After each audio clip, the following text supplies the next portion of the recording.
and it had rock formations called hoodoos, is what they called them there. Okay. And it was where they found a lot of dinosaur bones from erosion and things like that.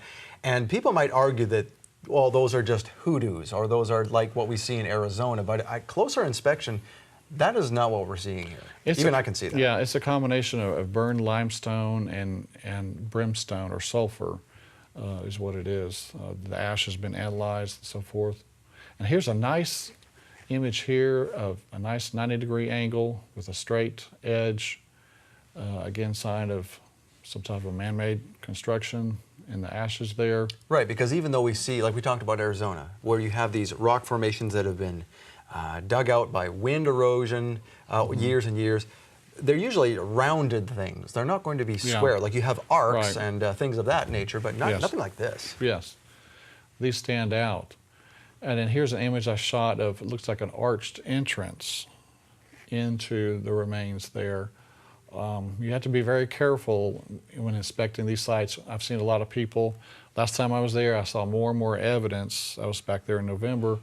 More and more evidence that people are inspecting these sites. People were stopping and getting out when we were there to inspect them.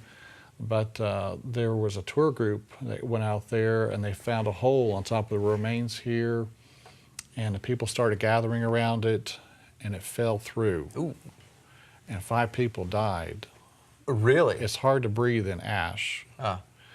And so you have to be very careful trying to go into the remains. So now there's another risk of this whole discovery here, that although we are finding more information about this area, I mean, if there are deaths happening there, it could be quite plausible that the Israeli government could say that's enough, we're closing this off. Yes, they could at some point, but the tour groups are not going out there anymore. Of course, the tour leaders don't want to be held accountable for something happening. Oh, so this like did that. not happen most recently in November? Not recently, no. Okay. But sometime in the past. So you have to be careful when going out there. So here's another image we could see along one of the streets. In the distance, you can see some beautiful 90-degree angles jutting out from the formations. That definitely looks like a building of some type. Yes, right. More evidence of man-made construction. And then here's a little closer shot of it. Really impressive, jutting out. So now the walls are there, but now we see a lot of sediment around the walls and water erosion over the years. What is all that sediment there? That's more of the ash that's just run down, the loose part of it that has worked its way down. There is some rain out here, not a whole lot. It does get a lot of wind erosion, as you spoke of, in this area.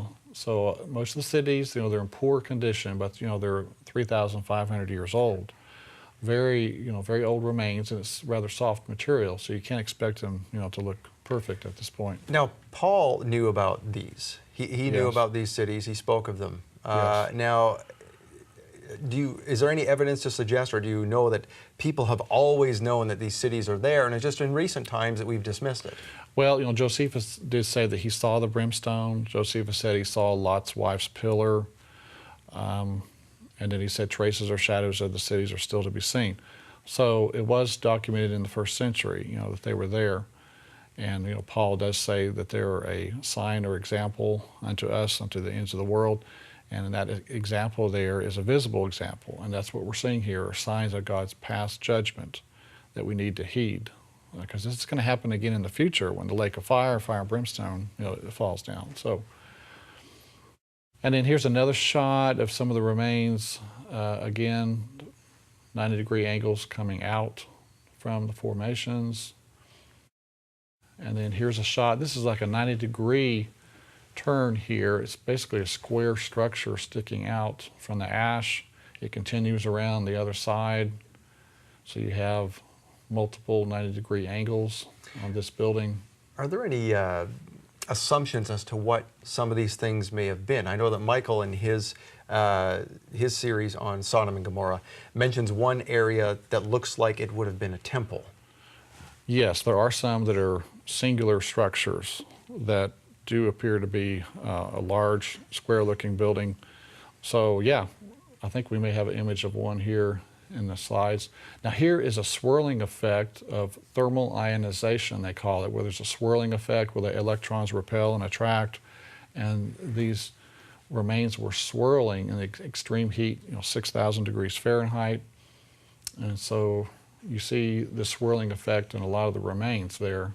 And this is documented by those who know about these scientific phenomena here that happen. Sure. Yeah. Yeah. Now here it says, the ash there today is composed of calcium sulfate and calcium carbonate, which are byproducts of the limestone and sulfur burning. So the ash there is made of the correct composition of the buildings, the limestone, burning up, and the brimstone being there, the sulfur. At the days of Elijah, when his altar was consumed, God sent down fire and it consumed the stone altar. So we should expect the buildings there to also be consumed and turned to ash. God's fire is a consuming fire, and that's what he did that day. He consumed all the buildings. So the chemistry doesn't lie. Right. This proves that there was a building here. These are not just geological formations. Yes, it's a testament, to what happened there. And here's a couple of ziggurats on a raised formation that I saw. They're side by side. They're made of a whiter material, like a ziggurat. And here's a close-up of the side of one of them. It looks like it's almost running down the ash there. And it's strange how I've seen in some natural history museums where different cultures, to embalm their dead, they would take them to a dry, high place like the top of a mountain, where the bodies would essentially dry out and turn to a leather-like substance. And that's kind of what we have here, is it's preservation through a very dry climate. So that God has preserved this as a warning, like you had said, so that no one can argue that these are the sites. Yes, they are well enough preserved where we can see the formation, we can see the brimstone, and we'll see later here an image of cremated bone. So people were consumed in these ashes. Say on. So in Genesis 19:24, then the Lord rained brimstone and fire on Sodom and Gomorrah from the Lord out of the heavens. So we should expect to see brimstone there.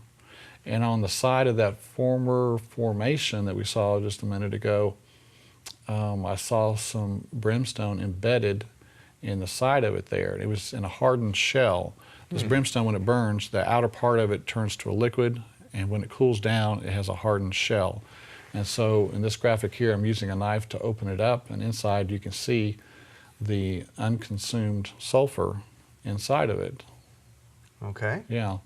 And then here is an image of something that appears to have melted. It's pooled down in the bottom, and the upper part of it here has got holes in it, like it's bubbling, extreme heat. I thought this was very interesting here. Yeah, it looks like almost like a lava rock. Yes, right. And then here is an image of, this could have been a temple. On the left, it's in the graphic behind us here, but on the left we see some type of singular ziggurat, and on the right we see a tower. This is a popular location. There's actually dinner parties that happen right out here. It's like the locals recognize, this formation is unique. And yeah, I've been there twice, and they were holding nighttime parties there with elaborate lights set up and a sound stage. And so come have a party in hell. Party, right, with all these people, poor people died.